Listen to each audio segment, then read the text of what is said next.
combattants pour la liberté, la souveraineté et l'indépendance réelle. C'est un immense plaisir, en ce jour 31 décembre, qui marque la fin de l'année 2024, de prendre la parole et de vous faire un bilan synthétique de l'année 2024 et aussi les perspectives pour l'année 2025. Mais avant tout propos, permettez-moi de rendre grâce à Dieu qui couvre le Burkina Faso de sa main bienveillante et qui nous permettent de rester debout. Je rends donc un vibrant hommage à toutes nos forces combattantes qui se battent jour et nuit jusqu'au sacrifice suprême pour que notre patrie reste et demeure. Je souhaite un prompt rétablissement à tous ceux qui ont été blessés dans cette barbarie et je prie Dieu pour le repos des âmes de tous ceux qui sont tombés dans cette bataille. Aussi, je voudrais rendre un hommage au vaillant peuple burkinabé, de l'intérieur comme de l'extérieur, qui continue de contribuer de façon massive pour que nous menions cette guerre et aussi que nous amorcions notre développement réel. 2024 a été une année pleine de défis. Sur le champ de bataille, l'ennemi a essayé de reprendre l'initiative stratégique pour nous empêcher d'atteindre nos objectifs.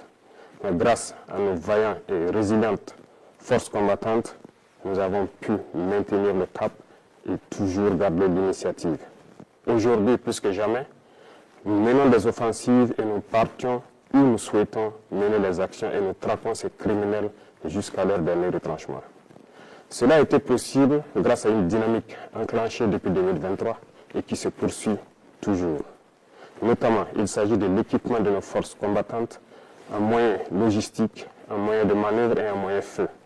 Et nous allons continuer à accroître tout au long de l'année 2025 pour que l'armée dont nous rêvions puisse être une réalité et puisse protéger notre patrie pour des années, des décennies à venir. Nous continuerons le recrutement comme il a été le cas en 2024. Pour cette seule année, nous avons recruté au sein des Forces armées nationales seules plus de 15 000 hommes qui sont toujours en formation dans les centres et qui devront donc renforcer les rangs des forces combattantes au cours de l'année 2025.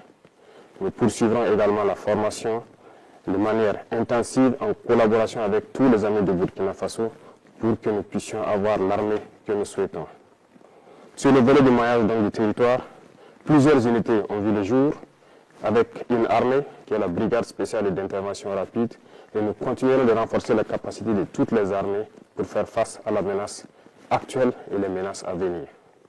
Dans ce sens, il y aura la création au cours de l'année 2025 d'au moins 5 bataillons d'intervention rapide qui seront placés donc dans des zones stratégiques et aussi au niveau de l'armée de terre, nous verrons la création d'un groupement expéditionnaire Sahel. Tout cela dans l'objectif de pouvoir densifier les champs de bataille et de reconquérir la totalité de notre territoire. Au niveau des forces de sécurité, le réajustement va se poursuivre de manière stratégique et nous souhaitons que ces forces puissent s'adapter de manière intelligente et avec une grande flexibilité à la reconquête du territoire pour pouvoir combler les interstices et les couloirs qui pourront servir donc à ces criminels pour s'infiltrer. Nous poursuivrons donc les efforts avec l'accompagnement du peuple pour mettre à niveau toutes nos forces combattantes et pouvoir mailler et reconquérir l'intégralité de notre territoire. Et pour ce faire, les infrastructures routières sont très importantes pour accompagner la reconquête du territoire. Au cours de l'année 2024, plusieurs projets ont vu le jour, notamment en matière de construction de routes tant dans nos villes et dans nos campagnes. Dans ce sens également, il a été créé l'initiative Faso-Mabou, qui devra donc à terme pouvoir doter chaque région d'une brigade de construction de routes. Déjà, les équipements pour les premières brigades sont en route et dans quelques jours, elles pourront être opérationnelles et devront commencer à agir pour le bonheur donc de nos forces combattantes pour leur mobilité sur les champs de bataille et aussi doter certaines zones qui depuis là n'ont pas de route, de bonne route pour qu'ils puissent communiquer. Qui parle de route, parle aussi d'écoulement de nos produits. En ce sens, nous avons intensifié en matière d'agriculture notre production cette année 2024. Les résultats sont très satisfaisants et nous rendons grâce à Dieu qui nous a permis d'avoir une très bonne pluviométrie sur l'ensemble du territoire national. La production a été exceptionnelle et nous allons poursuivre dans ce sens.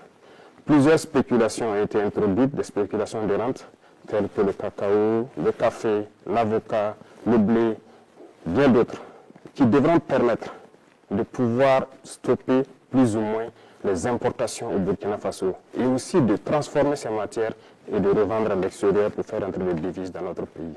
Tout ceci contribue au développement de notre patrie que nous sommes en train donc d'amorcer petit à petit.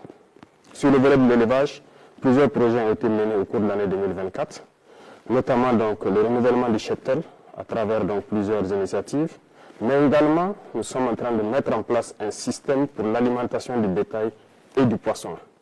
Plusieurs campagnes de vaccination ont eu lieu, gratuites par endroit et subventionnées par d'autres endroits.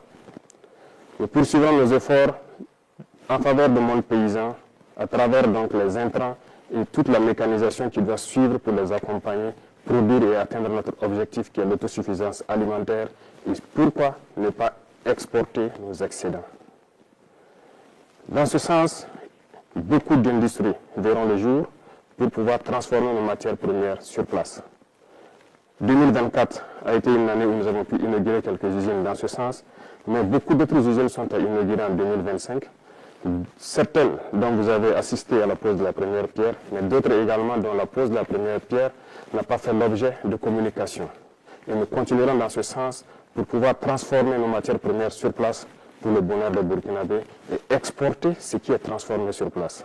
C'est dans ce sens que nous pourrons donc faire tourner notre économie à l'intérieur et éviter les importations de l'alimentation au profit de nos populations. Sur le volet de l'économie, beaucoup d'efforts ont été faits et c'est le lieu pour moi de féliciter tous les acteurs qui ont permis donc au Burkina Faso de toujours garder la tête haute face à l'adversité. Nous poursuivrons donc notre effort dans ce sens et beaucoup de fonds ont été réajustés pour pouvoir prendre en compte donc les aspirations de la jeunesse. Dernièrement, l'Agence nationale donc pour la finance inclusive a été créée et l'objectif est de pouvoir octroyer des prêts aux jeunes et de pouvoir suivre leurs activités. Le ministère de la Jeunesse a été instruit de créer des cellules qui vont suivre donc les projets que les jeunes vont porter et qui pourront donc être financés à travers ces instances que nous avons créées. Au cours du premier trimestre de l'année 2025, nous allons tout faire pour accélérer la mise en place de ces cellules parce qu'il ne s'agit pas juste de donner un prêt à un jeune et de le laisser à lui-même. Nous voulons donner le prêt et suivre l'exécution du projet pour lequel il a pris le prêt pour que ça lui profite et que ça profite à d'autres Burkinabés et créer de l'emploi. Nous allons poursuivre les efforts dans le sens donc de l'économie et du commerce pour que notre jeunesse puisse s'épanouir pleinement avec les ressources de leur pays. Dans le domaine des mines, nous avons repris la main sur nos ressources naturelles. Les métaux comme l'or, l'argent, le cuivre et j'en passe doivent être exploités par les Burkinabés. Et nous sommes en train de découvrir petit à petit l'expertise nationale qui permet d'exploiter ces ressources sur place pour le bonheur donc, du peuple burkinabé. Ainsi, nous encourageons les semi-mécanisés et très bientôt, des mines industrielles doivent voir le jour par des Burkinabés et pour le Burkina Faso. Et l'État met tout en œuvre pour pouvoir donc exploiter cette expertise locale au profit donc, de notre patrie. Dans le domaine de l'environnement, plusieurs projets verront le jour. Nous escomptons créer dans chaque province un bosquet et le type de bosquet qui doivent comporter des plantes médicinales et des herbes qui pourront être utilisées par nos praticiens et même par nos chercheurs. L'Institut de recherche en sciences de la santé a fait ses preuves à partir de nos plantes locales. Cet institut d'ailleurs, j'ai donné instruction pour qu'on puisse me lister tous les équipements dont ils ont besoin pour accroître leur capacité et exploiter notre potentiel en matière de plantes et d'herbes pour suppléer certains médicaments importés.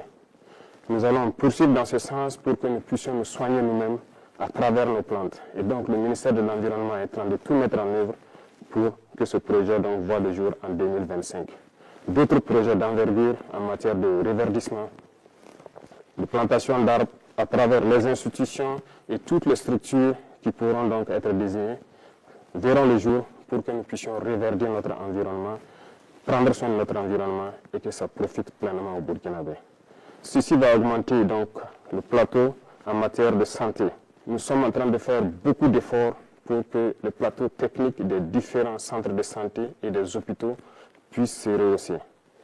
Des dotations ont eu lieu en 2024, notamment en termes de matériel médical, mais également 2025 verra le jour de nouvelles dotations d'équipements médicaux et surtout de centres de santé à travers l'initiative pour la santé. Les infrastructures sanitaires seront construites dans plusieurs communes parce que nous voulons faire muter nos centres de santé et de promotion sociale en centres communaux qui doivent donc avoir un plateau technique assez fourni en laboratoire, en imagerie pour pouvoir s'approcher des centres médicaux avec antenne chirurgicale. L'objectif est de rapprocher les populations rurales des soins de santé primaires et de pouvoir faciliter un certain nombre de choses dans ce domaine. Parlant donc d'éducation, plusieurs réformes ont été entamées. Peut-être lentes pour certains, mais il faut aller lentement et sûrement. Parce que le système éducatif dans lequel nous nous trouvons est profondément axé sur un système qui forme plus des diplômés et non des gens capables de travailler et de produire de la richesse. Malheureusement, c'est le constat, mais nous sommes à pied d'œuvre pour d'abord changer les infrastructures scolaires et les adapter, les moderniser. Secondo, le curricula et le programme d'instruction doivent être changés. Petit à petit, nous voulons muter donc de l'enseignement général vers l'enseignement technique et professionnel. Cette mutation est en cours et cela va demander un peu de temps pour que nous puissions être dans les normes que nous souhaitons. Tous les secteurs seront visités dans le domaine de l'éducation et c'est pour cela que l'initiative pour l'éducation de qualité pour tous a été créée et déjà les premières pierres des centres modernes que nous souhaitons ont été posées et les constructions vont se poursuivre tout au long donc, de l'année 2025. Camarades, dans le domaine donc, de l'administration, comme vous avez été témoin du dernier procès de détournement de fonds dans notre administration, cela montre combien notre administration n'est pas en adéquation avec les aspirations du moment. Aussi, les procédures sont obsolètes. Voilà pourquoi beaucoup de mesures sont en train d'être prises pour que cette administration redevienne fonctionnelle comme on le souhaite.